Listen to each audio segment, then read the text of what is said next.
My name is Beth, and I'm a student here at Cleveland. Great. Welcome. Hi, Kara Toronto. I serve on the BAC. I can't remember. Maybe it's my fourth year. It was all during the pandemic. It's kind of a blur. Yeah. And I serve as the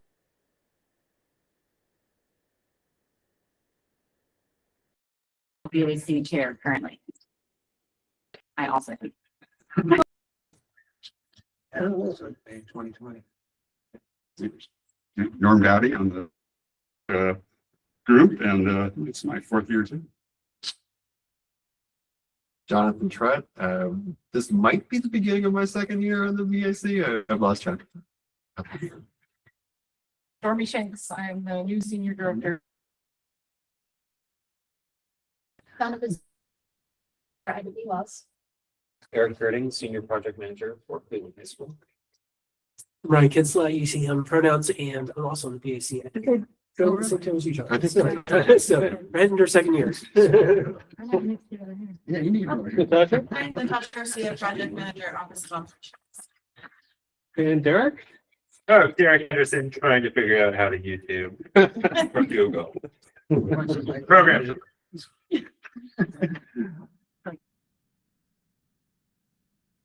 Since you have hard copies there, there's a couple of, there's like one, I think maybe two footnote revisions on our document.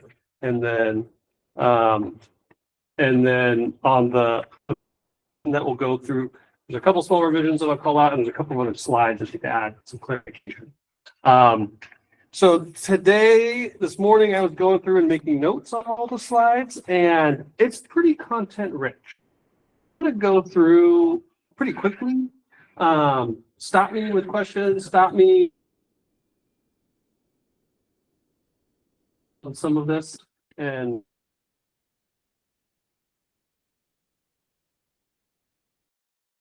so I'll do the play-by-play, but we're going to go through fairly quickly. BAC close processes, it's basically a written recommendation or report that goes to the board.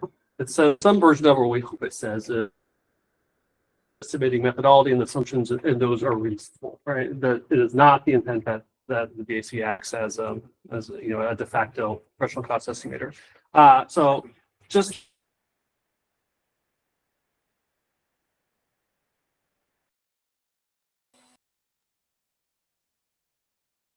want what that method that we use for the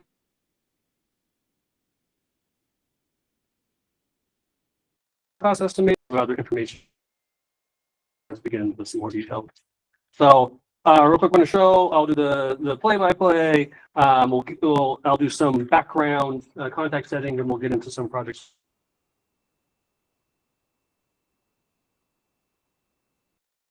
And so I'll get into we go to the charter. So the BAC charter, obviously what I said, that the BAC will look at bond planning efforts and then provide feedback to the board. Generates from the 2017 bond, somebody remember?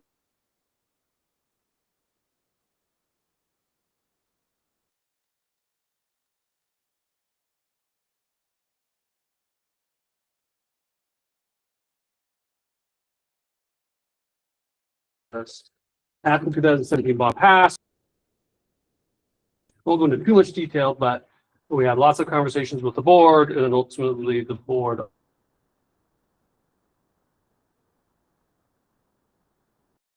we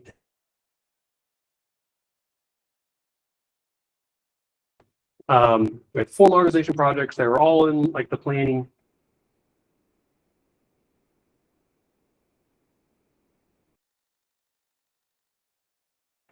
The cost estimate from the professional cost rationale as to why. So it's those type of things that the board wants to make sure that there's another set of is there some sort of logic gap here. Let's go to the next one, please. 2020. Question with the BAC expectation. I feel like, will this part of the meeting go in the report to the facilities and operations committee?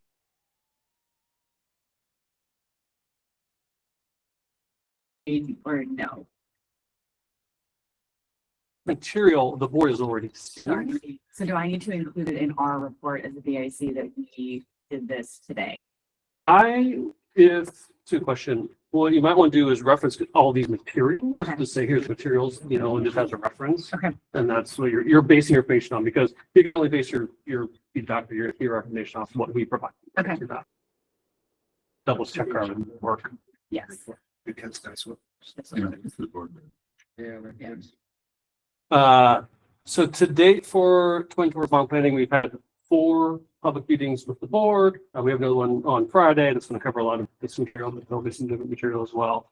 And that process is, we started big. So here's links to all the material if people want to go back and watch those videos. But, a bond can include basically anything that's capital, it's bond expensive. And the district, when you look at things like deferred maintenance and just other needs, is many billions of dollars, more than can be tackled in one general obligation bond. And so we provide, here's, a big spectrum, or can you help point us down? You're ultimately have to refer the bond, focus into where your priorities are and what staff priorities are. So we've had 4 meetings. So next one, please, Natasha. And here has been their consistent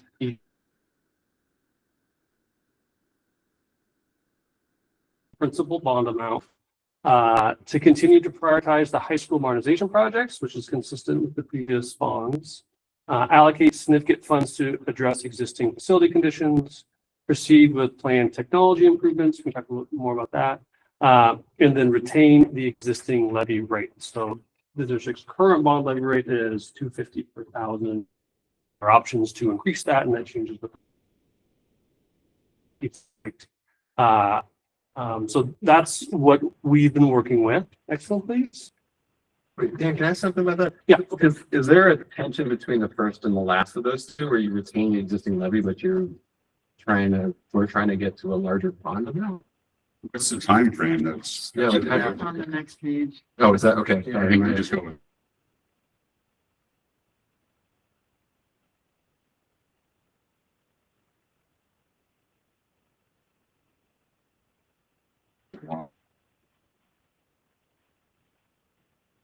Later, financing goes further out. Sure, okay. Yeah. That's fine, okay. But we can show you information that we've already showed the board before, so you can see how some of that impacts. So in January, we looked at a few different potential sample scenarios. We give them, like, here's the $6 billion of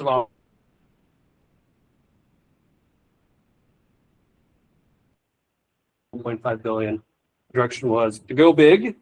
And then we've been working with each time from that. And so you can see those has grown over time to where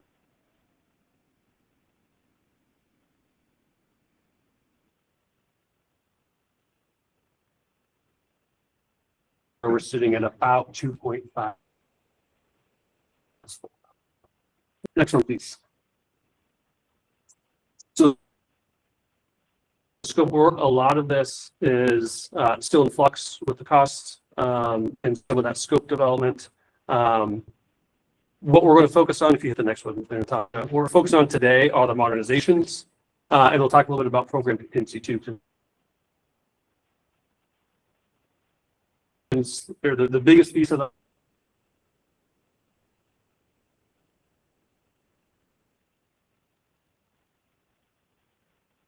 pie. They carry the most risk. I think that will be the bulk of the conversation will be modernizations. The other stuff we think will fall in relatively quickly if this is where we start. Next, please. So our cost estimating methodology, we've been pretty consistent for quite a while. Not 100%. All projects are a little bit different, so it's changed just a little bit. Simply, when we're looking at our modernization projects, we start with our hard costs, and then we add our multipliers, the soft costs, FF&E, our swing space or our temporary space, and then escalation. And this is an example here of from NW Wells, I think, which is for the presentation. So you have the 1.5% green energy. Board has our own energy thing where it's gotta be all electricity and all that. Here, That's baked into the hard cost, correct? as we update some of that climate crisis response policy, we've updated our expectations, but also our documents, then that effectively provided to our design teams, and it's cost estimated our costs. Am I missing anything? No, I mean, I think we note the 1.5% green energy tax as part of the cost. I keep that amount, but of course that could be overlapping with the what I was requirements of.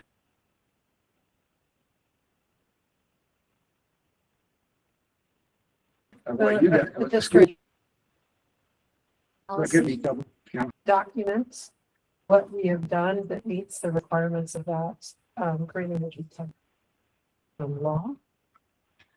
And those often are the same things that we're doing for the green energy policy. Are you building policy requirements for the district, or is there like their additional, is like their additional layer of like, on top of like the green building, the green energy tech? you have school boards.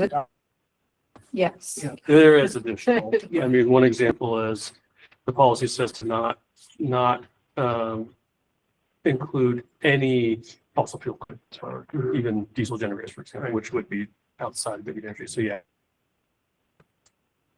Is there any interest of the district or about upping up that policy? We just read ours like at Metro from like a 10-year-old policy, and it added about another 4 to 6% for all the building costs. So there's that same something, there's a little bit of liability. If you double down on it, go for core certification or, LEED Platinum or anything like that.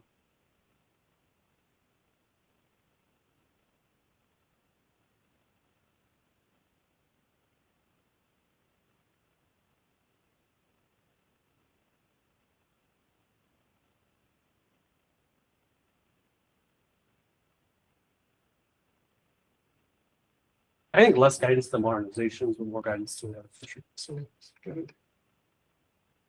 I'm hearing you have a 10% contingency for projects. Mhm. Then you have the 15%, I guess, for the total amount of it. Yeah. Sounds- Next one, please, Natasha.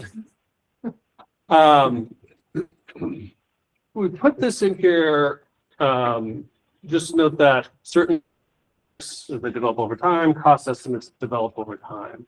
And with our modernizations, unlike previous years, where a lot of them were like all at the exact same place, so it was easy to kind of apply everything very similar. You're gonna have the exact same soft cost percentage, the exact same. We have project phases of development. So our projects that are in like the early pre-planning, like our Stanford Black Student Excellence and Learning Lab, are where our hard costs come from. It's mostly internal estimating. We're taking assumed program and square footage, where that base data is coming from. Projects that have completed comprehensive planning, like Wells and Cleveland,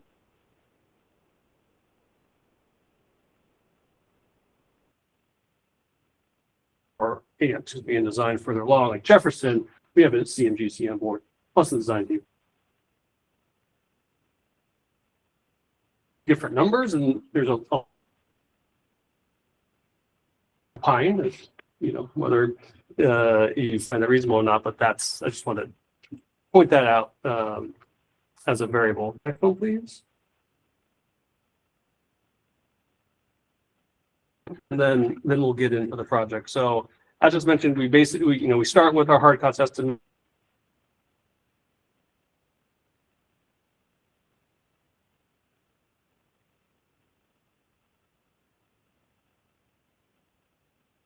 With our modernizations, we've got lots of PPS historical data on soft costs. So we get a starting place for those. And then as project on board, then obviously we're using whatever negotiated price we have for design. So those prices, those estimates get better. Next, please. Similar.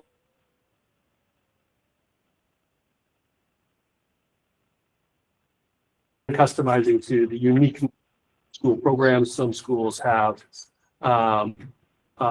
more like career technology programs, so they might have more unique equipment. Benson's obviously the obvious example, but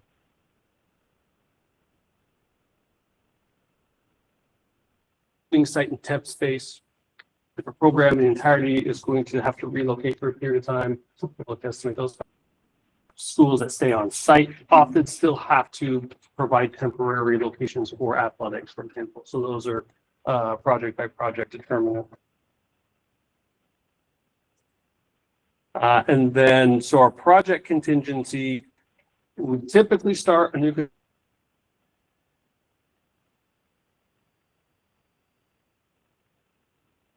was change over the course of the project. We try to retain as much as possible, but once we get into the construction. But that's our starting point. And then escalation, we'll talk a little more about specifically here in a minute for the added slides. We're seeing ranges of escalation. It's been very hard to predict where that's going to come that, we need to be cognizant, transparent about. Next, please. Nor pointed out to me there seemed to be inconsistency in some of in these documents, the project cost.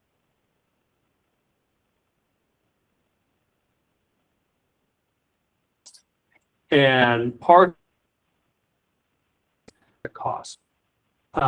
They all have existing funds. Most of them, that's from a previous bond. In the case of Tubman has $100 million project. So we're going to focus here on how we estimated the total budget, but the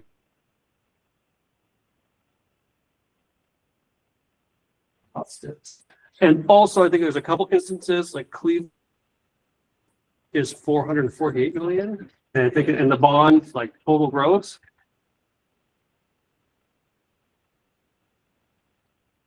Filtered out over time, but for ease of where we currently are, that's why you'll see some of those disparities. If you see something else that this doesn't explain, let me know. But I think that's right. Next, please.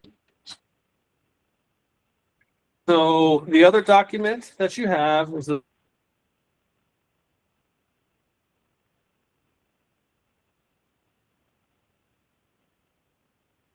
just give an overview of how the Cleveland cost estimate kind of was developed and what's in each of those lines.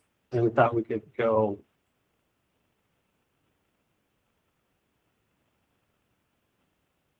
CBSE and Learning Lab 2, those are a little bit different. But let me stop there. Are there any other like contact questions?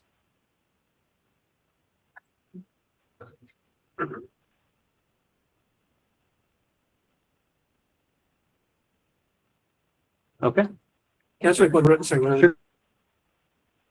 the assumptions around like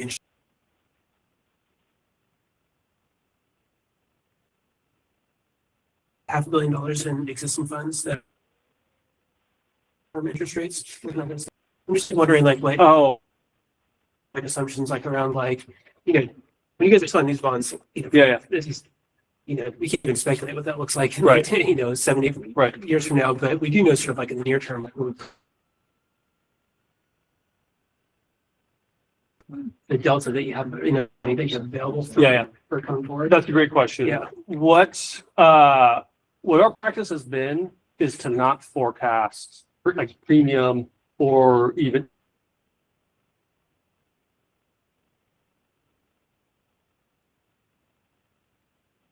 been consistent in not doing that. And we could probably, maybe be more clear, like put language in that, like we know that this is a potential. But we see it as just a little bit of an additional contingency buffer. We're just being conservative of not forecasting those costs. Yeah.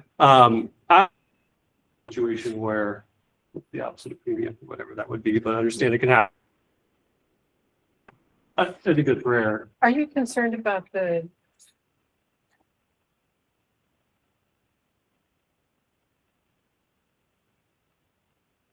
interest earning,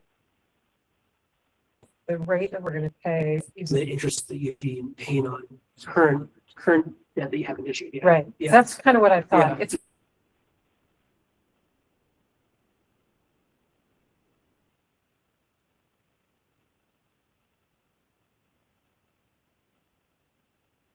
probably sold in the next couple of years where we do have like probably like a It's likelihood. based that, on like, cash flow. Yeah, and it's- yeah. Yeah. A little higher, at least in years. Yeah. It's a challenge to spend. You know, Yes. like, I can't afford It is a it. challenge. to Yeah, speculate. and then you guys aren't actually developing like any interest earnings on, you guys are tax exempt, right? You're not, Not always. okay. You guys are Um, issuing tax or, Look at what it is we need. Look at our needs, for making a determination whether it's tax or tax exempt. And when we do sell bonds, Mhm. we short-term invest the funds we Right, don't need yeah. in front, right? So We have to to, add another yeah. layer to it, right, when Yeah. we're talking about interest earnings. Yeah.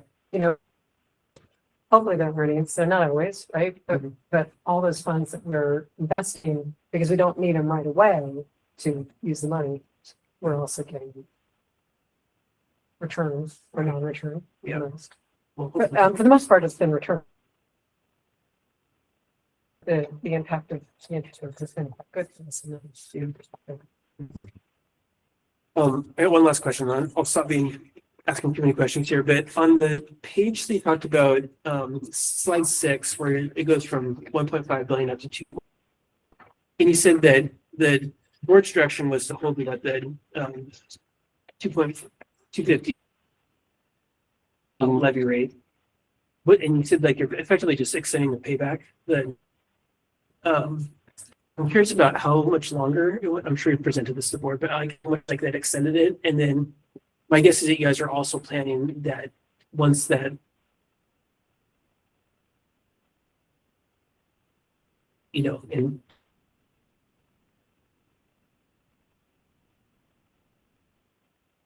20 years from now or something like that. So I'm just like a little bit curious about like what that trade-off was, like how far out do we go and like what's that look like for Secret slide that's Okay. not in it, but it's in here. So I can't when we wait. get to that, it will help explain what you're asking. Yeah. All right. That's a very good question.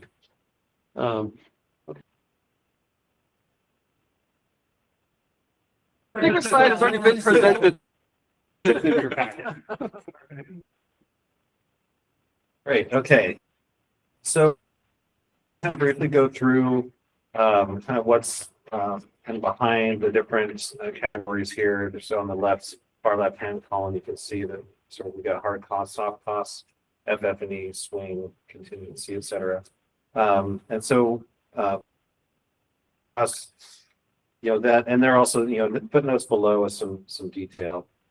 But that's based on a professional cost estimator that the project team and sort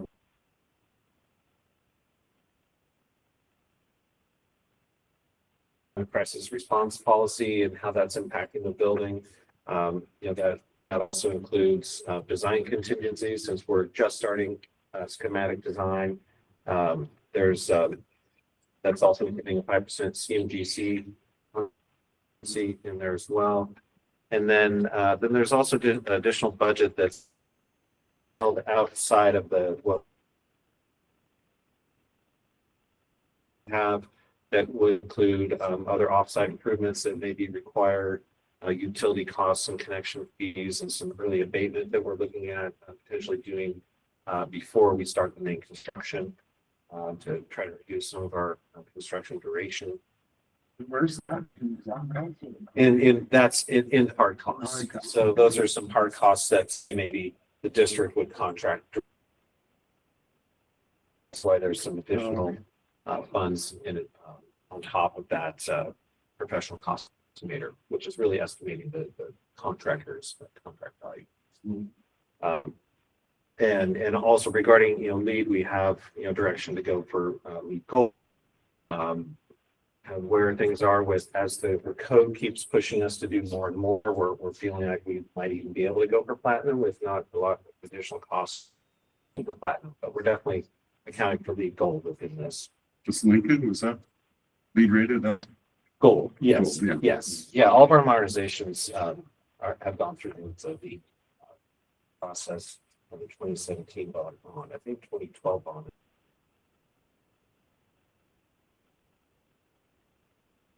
Now the soft costs, that's based on, we have a full cost proposal from the A&E team to carry through design, construction documents, and construction administration. You know, and that's also kind of based on historical cost data of other owner costs, other direct contracted consultants related to soft costs. You know, they're moving that. So we've taken historical cost data and escalated that as well in soft costs. FF&E is very similar, kind of based on some of our historical cost data, and then escalating that out for anticipation. For Cleveland, our swing site budget is on the low side, really based on the fact that the Cleveland program will be going to the Marshall campus, and there's a really substantial capital investment over the years already placed into the Marshall campus. We're not seeing any major improvements needed. And as far as the impact on programs during construction is very limited, as we won't be impacting athletics as far as provides actually more athletics facilities than the current Cleveland program does. So we don't have some of the program costs as well. So with our swing costs, it's fairly low. And our actual moving budget is up in that soft cost budget. So we do have significant moving costs to get them back and forth. But that's above the soft costs. And the contingency, as noted both in the footnotes, is % of the total project costs. Project being hard and soft. Hard and soft, correct. And so then just noted there that, you know, the escalation is included in that hard cost estimate. There's the actual value of that escalation, and it is based on a varying rate between it's a little more, you know, aggressive. I think there's a conversation about escalation, but it's between 4% and 5% on a yearly basis. And I think that's about it. There's only questions. So, in our view, but you know, we did the Jefferson one, we poured over the thing, and then we got hung up on things was on the swing side. So how do we know that we're going to be able to stay here and not go to Jim Marshall? And granted, it's closer than Marshall was to Jefferson. I get that, but you know, if that doesn't happen, Jefferson. And then the school sports said that does it. We're not going to do that this time. I mean, that's an effect that happened on this last one. Well, I mean, that, you know, the assumption within the Cleveland community has been, you know, that the program would swing out to Marshall and is fairly close, you know, of Highway 26 here. So, things that are there in place. I think the Cleveland program and they'll probably be, I mean, I hope they'd be happy to be up facilities and the additional improvements that we've made at Marshall over the years. And we haven't received really any pushback from the community about that. And we really, yes, it would be very difficult to try to modernize Cleveland and have the program on site at the same time. And with the student body in Jefferson, it's a much smaller enrollment. I think there's a couple, it's a good point, and we have seen lots of things can happen that are unforeseen, but the Jefferson scenario, I mean, a couple differences. Cleveland's been very consistent that this would be the alternative during construction would be to the proximity is real in that challenges in Jefferson were really significant in a scale that we hadn't seen.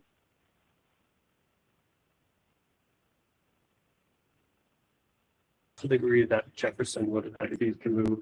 And then Jefferson also has a program with ECC. So I think all of those things together, I think it's fair to say we do not anticipate seeing that happen here. I mean, I think in fairness, we fully anticipated that Jefferson would be staying on site, and we were talking with the community early on. That was the plan. And the reason that plan was there was because of the PCC component of the program. The need to change it due to the costs associated with the work that we're trying to do. something for the community. That is not the scenario that we have with Fremont. As Bert said, we've been saying for a long time that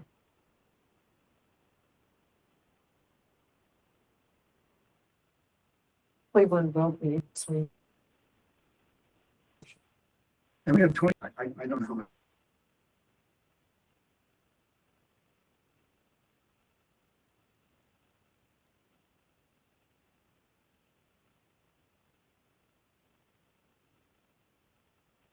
Just finished comprehensive planning. With the AET.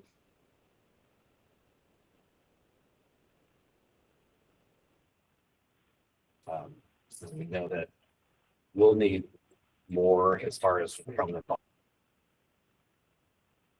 are greater than that. So to get us to the starting line for construction, you know, we would actually need some, you know, additional funding from the future bond to finish the design and project.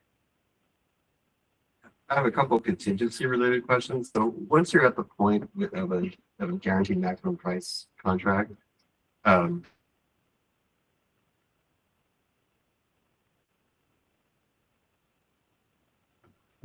what kind of owners? Now that was kind of held in a bucket outside of that hard cost number. So we're just looking at the contractor's contingency as part of the hard cost. And then once we establish that GMP amount, Yeah. then we would put in an owner contingency inside the GMP that would be, typically we've done 5%. Okay. Contingency within the contract, so we can better manage, you know, changes as we. Yeah, and then given all the, you know, risk and uncertainty to manage it, do you have the contractor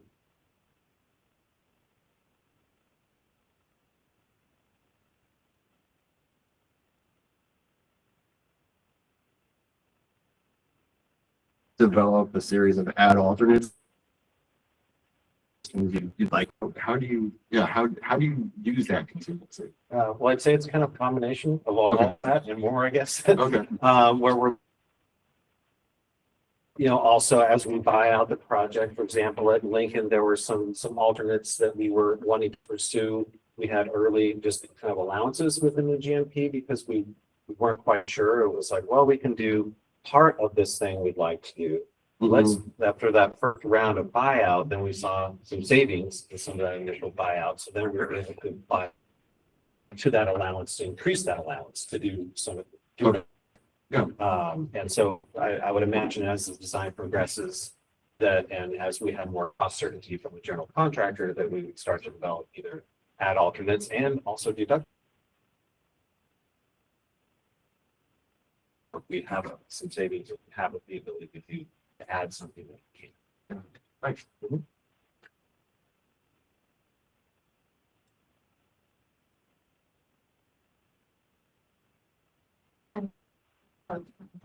Ivy Wells, the keynote number 4, that's incorrect. If it says the project cost, that actually should say approximately $32 per square foot.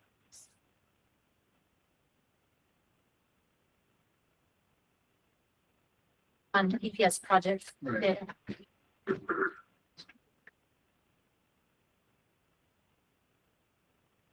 And the school will be built to hold 1,700. Yes, All the high schools. And how many students are there? Here, please. we're around 15. Oh, And Ivy Wells.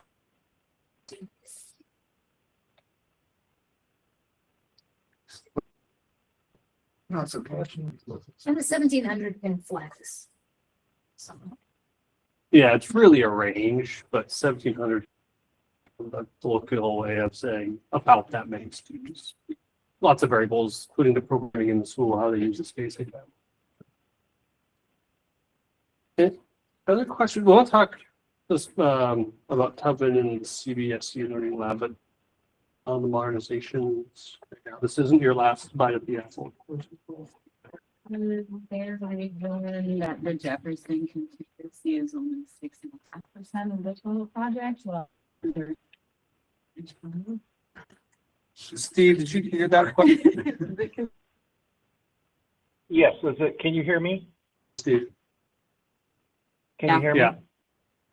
Okay, great. Yes. Yeah, this was about the 6.5%. Is that right? Okay. Oh, Yeah, so we, because the project is further along, with the CMGC on board, who has been providing design input and cost input as well, we made the decision to basically deduct their $16 million approximately out of the 10%. So that's why instead of the larger amount, it's now at 6.5%.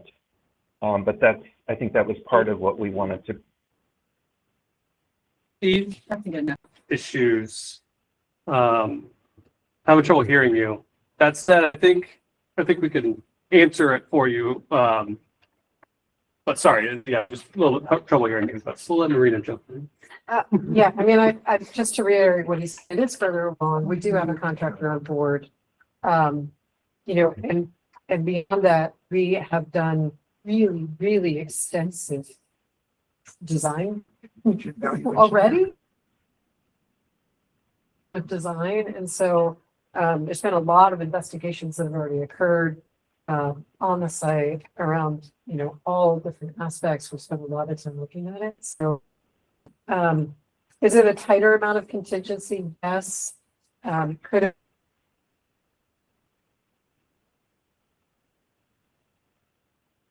be more? Sure. For more? Or Dollars at one point to get to where we are. and I think this is one where we want to say, let's move forward and understand that there will be program contingency to assist if that need comes up. Right? That is the point of program contingency. So I think that's a program risk that the program currently embodied by me and Stormy is willing to take it on.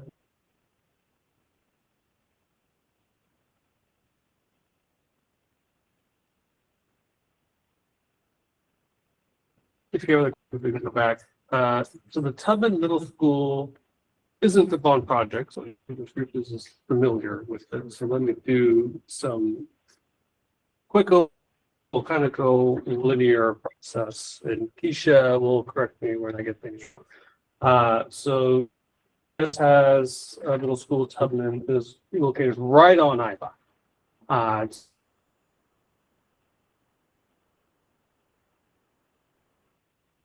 It's not far from our ODOT is planning to about the around there, the impacts to the school, etc. Short version of the district said we want to relocate that school and we want to do it before really construction begins on that site because there will be construction like ADOT is what they call that portion there. So the state has provided $120 million to support that move. We asked for more. They gave us 120. That's not a small amount.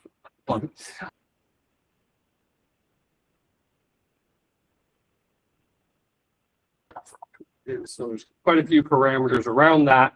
There is not one definitive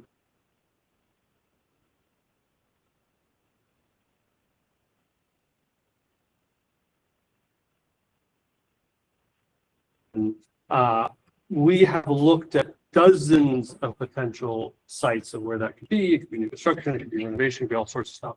So to support that effort of looking at lots and lots of sites, we have the same structure, the hard cost, soft cost, FF&E, but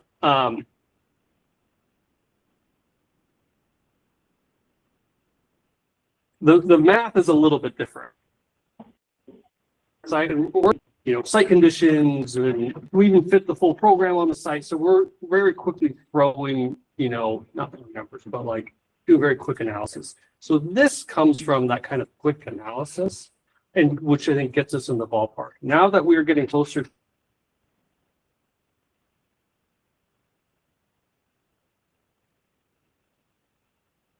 where we think with the final thing to update this. But that is, so Tubman is still in the planning phases and still has some moving parts that we're trying to solidify. But it's expected that the amount is going to exceed $120 million. So we've been showing it in our planning and providing that number at the beginning.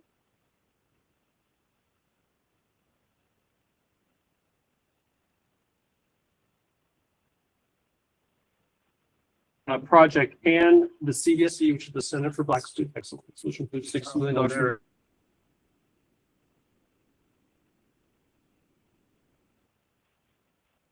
Intertwined, if you will, yes. So we are carrying an assumed land cost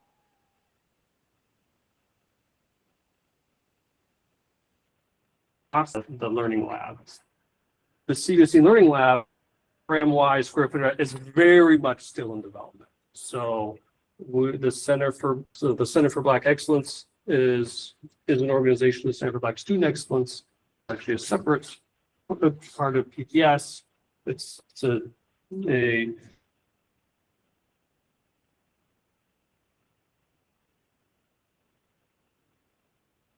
that district would need for those two programs. It is expected that it is going to exceed the best now, but it's still very much in motion. So the point being to all that, we're showing it here. It's the best information we have now. We expect to bring back more refined information to you soon as we get more information. That helpful.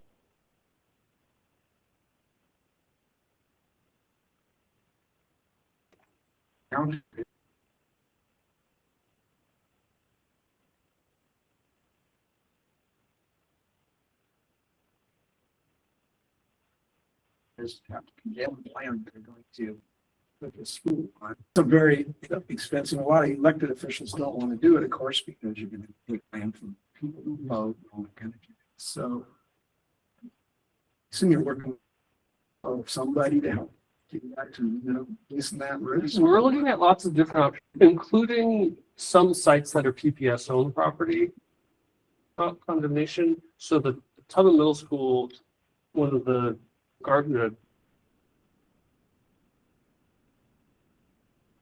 So we think options for condemning property there are slim to none. So we're looking at other options. Got it. Okay, so that would be an issue. But you have found a parcel. There are parcels.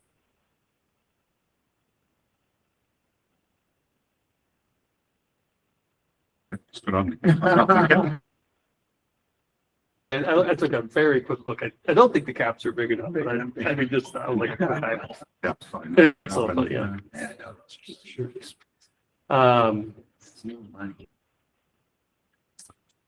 Other questions on this? For sure.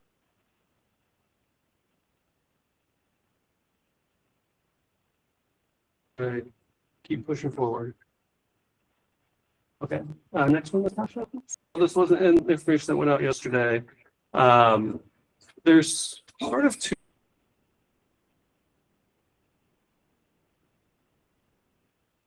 One individual project, you would estimate it, you'd ask your cost estimator, what do you think is the escalation going forward? And they'll give you a number, and you probably wouldn't think too much more of it, other than, your typical like due diligence. All of our projects, we escalate the cost of the midpoint of construction. We're consistent with how we do that from a scheduling standpoint. But with projects from a program level, now we have projects that are in different phases, and they're getting different inputs about what recommended future escalation is from different cost estimators, contractors, etc. What our numbers are is they are escalation assumptions based upon the information that's coming from that team, that project team. Those numbers differ. There could be an argument. Yes, you should just be consistent. You should just pick whatever that is. You should be consistent amongst all your projects. That is not how we've done that in the past when we had all projects in the exact same phase in planning. We're just going to talk to our cost estimators and apply and get a point and apply that. That's not what we've done here. The teams are the ones providing that kind of expert level of information. We just want to be transparent as it it comes up in the conversation. Rita, anything?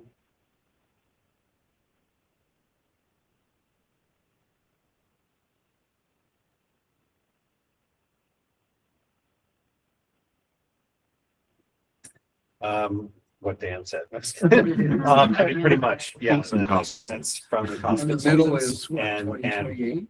and they stand by that. So, yeah.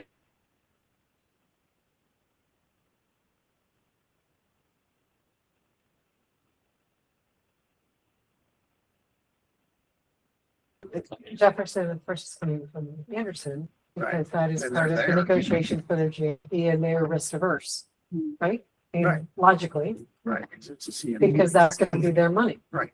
So, you know, I think it makes sense why that shows up as higher. Yeah. I don't know, maybe that would do a So lot better because of than Jefferson, you applied Tubman, Sam. Tubman, I think Keisha might know better than me, but I think for Tubman, and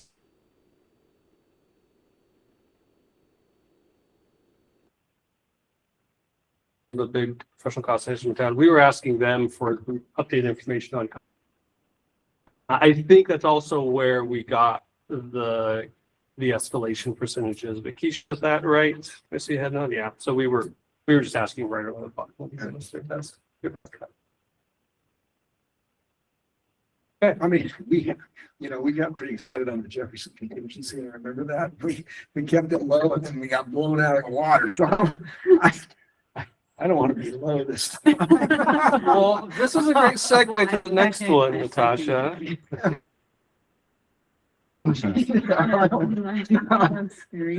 Program contingency. Pretty consistent. So each project, of course, has project contingency. Staff are proposing a 15% program contingency. 2021 proposing a 15%. This, of course, can be used for,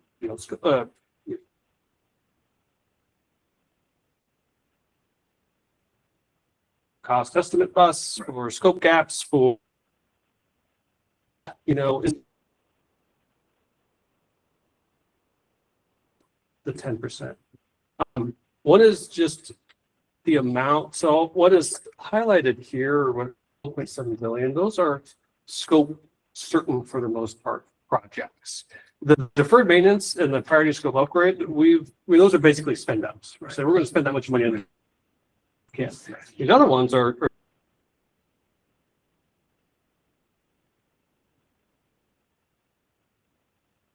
cool.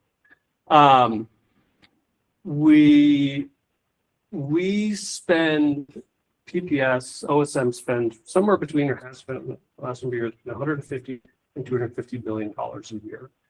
That, with $2.5 billion, we already have about 600 million that we haven't spent today. We've got like Tubman, state funds. We estimate this to be 15 to 20 years. So it's really hard. That crystal ball gets really murky when you start going out a decade or two. Lots of things could change over that period of time. It's like there's another one too. Am I missing anything? I guess those are the big ones.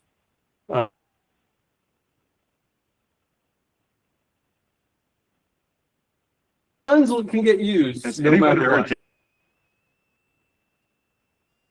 done what that might be? I mean, is that another 20 billion or? We have a facilities condition assessment we did in 2020, and that estimated just addressing, and that was rapid visual inspection, but I think it did like 15,000 assets. I mean, that alone is over $1 billion.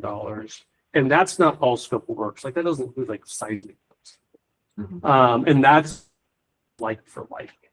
So when you start looking at actual improvements and things like, security upgrades and ADA, for example, is included in that number. Yeah, you get up into the many billions of dollars. So that's why the program contingency is, as I think that is something that the board would like to hear from the VAC, is like, contingency is going to be something that, risk management. And does that seem reasonable? Because And it's kind of an easy target for some people who might want to see a lower amount is you don't need $300 million for your so Given what we've seen in the past. Mhm. I mean, that's the problem. I don't.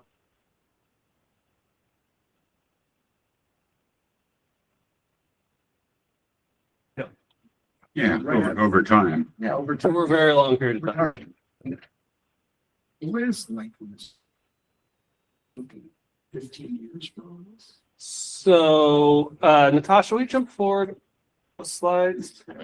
Keep going, keep going, keep going. 29, but they're not done. So 2028. we haven't, one of the things that's on our list is to start putting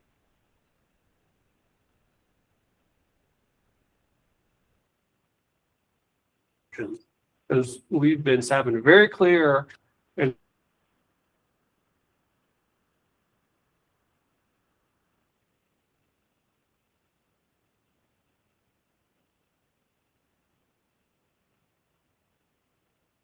an older version of that. This is updated to 2.5 billion plus million that if you use the burn rates of 150, $250 million a year, that's between 13 and 21 years Okay. to get this work done. So the midpoint of that years. So we're doing a 4 to 6% a year for 17 years. Right. Not unreasonable. I mean, go back 17 years. Right. Mhm. And then if you go one more, I think it's not. This is gonna be too hard to read, but I will. So we've run with bond principal amounts ranging from 450 million to what it was the last time when we looked at this with the board. So we haven't updated the $2.5 billion number. In keeping, this is based a bunch of different options, financing options. Bottom one is like the most current or most relevant. Principal amount of $2.2 billion, keeping the levy rate at the 2.5 per thousand. That is the should went out 28 years. Comes face for future bonds, but it's acknowledged even if you did that, any future bond would mostly be rate increase. And to, I can't remember if this was a part of your question or not, the interest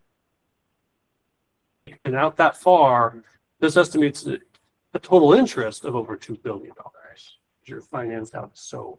Not gonna get those. So we got before. Yeah, I can't remember what rates the financing used for that.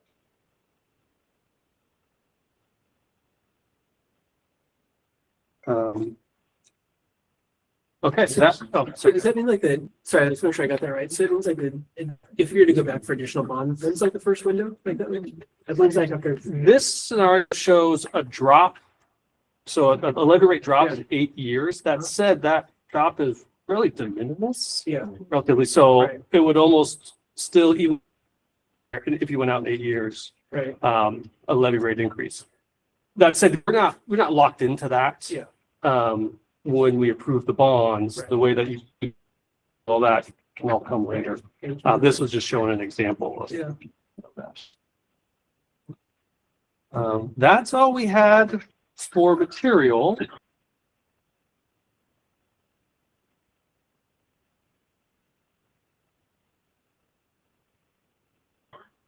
Let's go back. I think it's there, 18, I think there. Yeah, so what we'd like to do is not do it right now. I can care is schedule another meeting in June, another one in July. Focus areas that we want to make sure to touch on are deferred maintenance and prior scope improvements. Those are spend up, so I think those will go quickly. But we want to give some athletics and our physical education scope. That's being worked on pretty intensely right now. Those numbers that are in here are going to change. But we want to bring that forward. Curriculum is a big piece. It's not construction, but we want to show you how our curriculum department estimates their costs. Technology is another one. We've been using just a straight percentage for estimating the administration costs. We need to dive into that. a little bit more. And then updated information on today. So those are the things that we want to cover in the next 2 meetings. That makes sense. I did have one more question, because you reminded me when you said athletics and Belmont was such a big deal. You're not gonna do anything with this field down the street here next to Donald. Perfectly, but no, we do have improvements. Yeah. There, yes, yes. That's included in our hard costs. Yes, it is.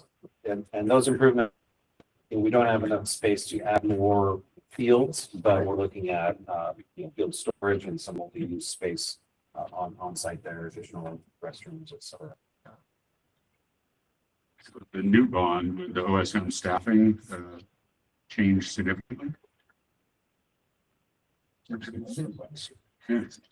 That, I'm gonna say that varies so much depending on the makeup of the projects. So, until it kind of settle a little bit, it's really hard to do any kind of detailed forecasting for staffing. We generally have done 2020 bond. We did detailed forecasting, but it was really kind of on unit cost, if you will. So sort of making some unit cost assumptions, and including that as part of our administration buckets. Making sure that as we laid out staff, that would fit within the administration bucket. And I can tell you right now, for the 2020 work it's doing us quite well. I feel like we're comfortable in what we have available to us for staffing. So my personal take is projects are on the bond, because how do I know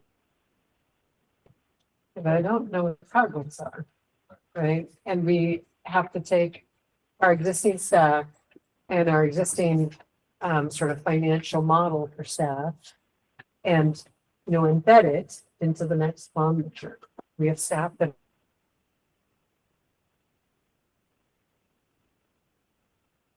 are paid out of the 2017, out of the 2020, 2024, and from bond measure to bond measure, depending on the makeup of the projects. So all of that is kind of like this weave that gets developed as you go along. But it also looks at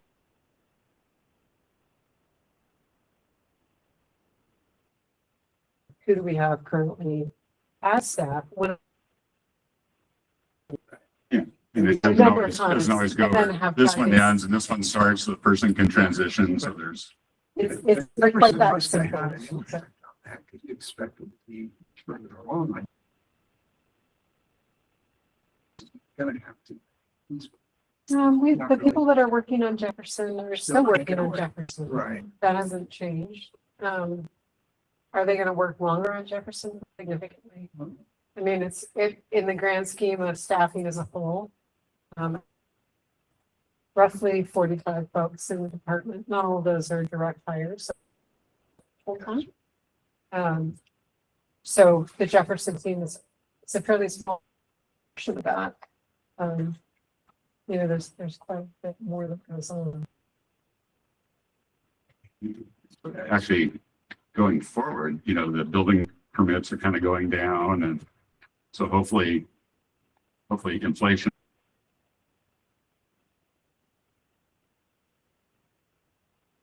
Then if you need to hire people, it might.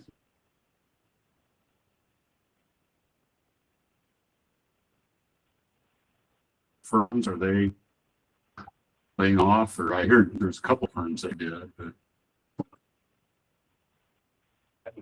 Yeah, there's some shifts.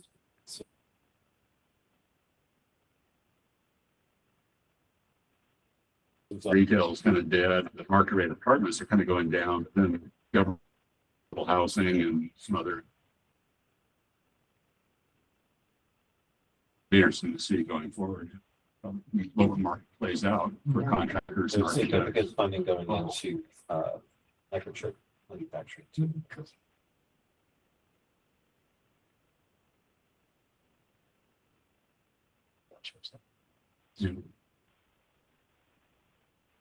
And we have It's a good question. project, the track record has shown the board has to file in the middle of August. That's what I thought. And track record has been, the scope has constantly changed, Yeah. almost like right at the end. So I would say sometime around early August would be like the target. So that's what my mind was like, do this meeting and we begin in June and hopefully August, there isn't a lot of movement. Yeah. Or July, I mean, and then if there's a little movement for that, then easy, that's fine. Thanks. Thank you.